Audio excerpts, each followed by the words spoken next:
How have we used Todorow's narrative theory in our work? It starts off where she's like all confused, but it's like calm. That's the equilibrium, isn't it? Mm-hmm. So that's how it starts off, and then Starts it's like equilibrium. a dis. That, would you not say that's disequilibrium? No, Because then then the disequilibrium would be when what's the first flashback again? No, I would say the beginning kind of starts with disequilibrium because she's all confused and disorientated. So it goes against the conventions. Yeah. Yeah. Done. So how have we applied props character theory? Again, we've kind of spun that on its head, haven't we? Because it's a music video, we don't really have enough Yeah. time to include all of the characters, so Some of them are doubled up. some of them are doubled up and And some of them just aren't there. But they're sort of there with situations. Like the idea of the helper or the donor sort of comes in, but it's not really a person. It's like the mirror, isn't it? Yeah. So like the donor is the mirror. In Yeah. fact that the mirror shows the main character, or one of the main characters, that his partner's not particularly It truthful. helps him see the truth. Yeah. But that's not always because it's a fairy tale, and in some fairy tales, like the mirror was an actual character in Snow White, so Yeah, kind of. Because it is still kind of a character, yeah, but not character. really like. Is there any more for the prop film for that? We've got the false hero. The false hero is our main character. Yeah, which is kind of, well, normally you would expect the main character to be kind of like the hero, heroine kind of person. Which I Well, think really she is not. at the beginning because I suppose Yeah. we don't really reveal that she's sort of Yeah, like she's the film like and stuff. Yeah, Just sort of she has to says be so. the hero. But Don't even know if we actually physically conclude that and have an actual hero because I don't know when I joined this class as a hero. I wouldn't say he was. He's just like someone doing have one. We just sort of spun around with that as well. I think the princess could also be Abby, our main character, because she even rescued Becca could be the princess. In a way. Yeah. Well, Or Jordan. Jordan's not the princess. We're just went against all conventions. But the villain is also our false hero. Yeah. I would, no, you say it, I think Becca's kind of the princess because she does, there's kind of happy ending for her and she is rescued by. When Abby's shouting at Yeah. them, I suppose Jordan then takes her. Mm-hmm.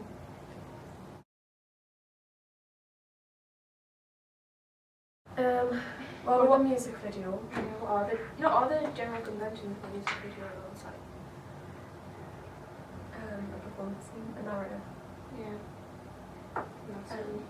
We were looking at what the actual conventions of indie pop music videos were as well.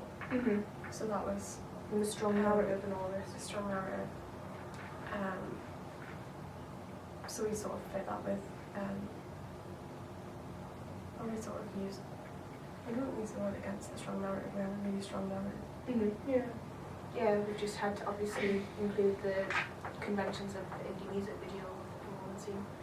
Because we weren't Duration sure of it. what kind of genre it was anyway. And we had a sort of clear idea of what one of the narrative, but we just had to fit that around. Yeah, because obviously the narrative is lyrics, isn't it? Yeah. We'll have to stick with the conventions of the fairy tale as well. Yeah, because so Yeah, like we used the props to stick with fairy tales by like the apple on an iPod, then it linked with the apple in that was Snow White, yeah. What fairy tale it was. Snow White, so that was like a graphic match. And then we had those petals on the floor, which then which linked with the florist outside. That was Beauty and the Beast. And just different ones. Yeah, so you kind of like picked iconic. Yeah. Kind of picked iconic symbols from fairy tales and transferred them into the. Yeah. But Conman, what other ones did we use? Bear from Goldilocks. Oh yeah, the bear. Does the mirror count as well? Bear from. Okay. Goldilocks and the bear. Yeah. The mirror is one, and that's from Snow White.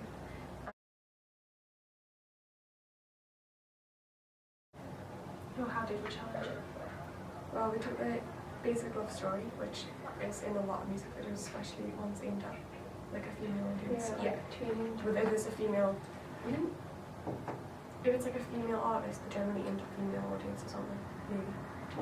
So then we took this one basic love story from that and had it show a narrative of our main character falling in love and how she met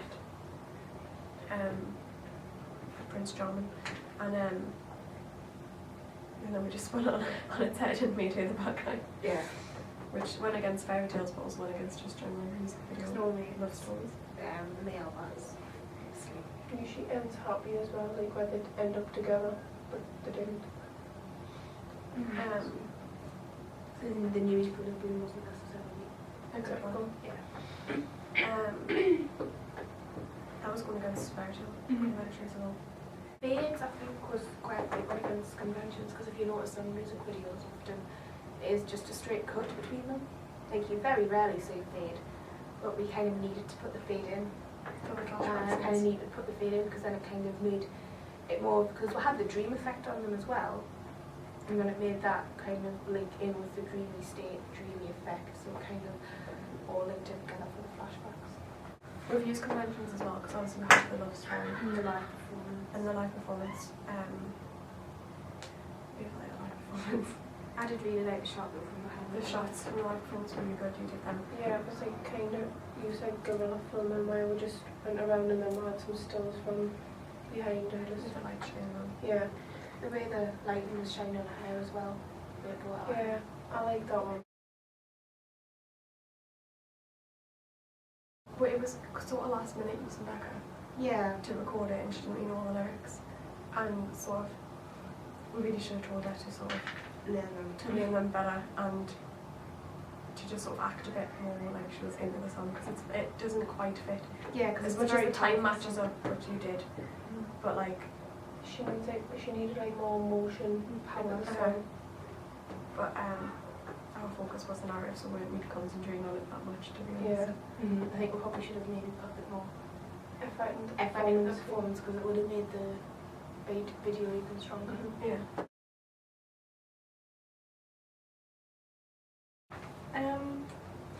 I think we're, to be honest, I think we did it the wrong way around, if we're being honest, like, because we didn't do it as one. I didn't do it as one film. I kind of did it as the narrative and then the performance. We all sat together and sort of Yeah, I made think. the narrative. Yeah, I think did it the wrong way around. I think we should have started from the beginning, gotten all the shots, and then pieced it together that way, instead of having to overlay the narrative After we'd already seen after we've already like edited it, because it just made it feel 10 times more complicated by having to like redo everything, shift things along on the timeline, and it was a right faff, and because it was so precise as well, the timings, like even if you got like a millisecond gap between it, it would flicker to a shot of Becca, which obviously was pretty scary. Yeah, because you weren't expecting us to Yeah. But years ago, as I said before, there was like different effects we had to use. Obviously, the like the fades and the dream effect. yeah. So kind of you had to have a strong contrast between the two, because otherwise it wouldn't have been quite as obvious. So you had to have that. And it was like the straightforward just cuts between it, in which kind of you want to stick to the conventions. But the thing is though, with the cuts, it's so like, if you cut between one scene, it's like, I think because I showed you it, didn't it, and you realised that it didn't quite look right, because she still had a hand there near the flower. She still had a hand near the flower, but then when it cut to the close-up of the flower, a hand wasn't there, and it looked really... It was barely even noticeable. It wasn't barely noticeable, but when it just looked. you trimmed it down so that, like, you trimmed it up so that a hand was starting to move away, it just looked so much smoother. And it's just stuff like that, like getting the hang of just the tiny little movements that made the difference. And the flashbacks at the end, I think, because it was trying to find the balance with the flashbacks, was getting enough of the flashback in so you know what was happening. But then, But not just repeating. but not just too much, so that you can kind of Yeah. tell the quick flashbacks and the quick cuts between it. But I really like the flashbacks at the end, actually, because Just sort of sums it up, doesn't it it? sums it up and it kind of reinforces in the audience's mind what's happened and makes it more clear. Do you know what I mean? Because if there was any doubt before, after the flashbacks, it meant like triggered, oh yeah, that's what's happened. Shots. On the first opening scene, we used like a range of shots straight away. Like I chose to use extreme close up then, or close up then, straight to a long shot, and that got like, And then you followed up. yeah, So that was like and then loads it of different kinds. followed on as well. So kind of used a range of shots straight away and, I don't know, explain it.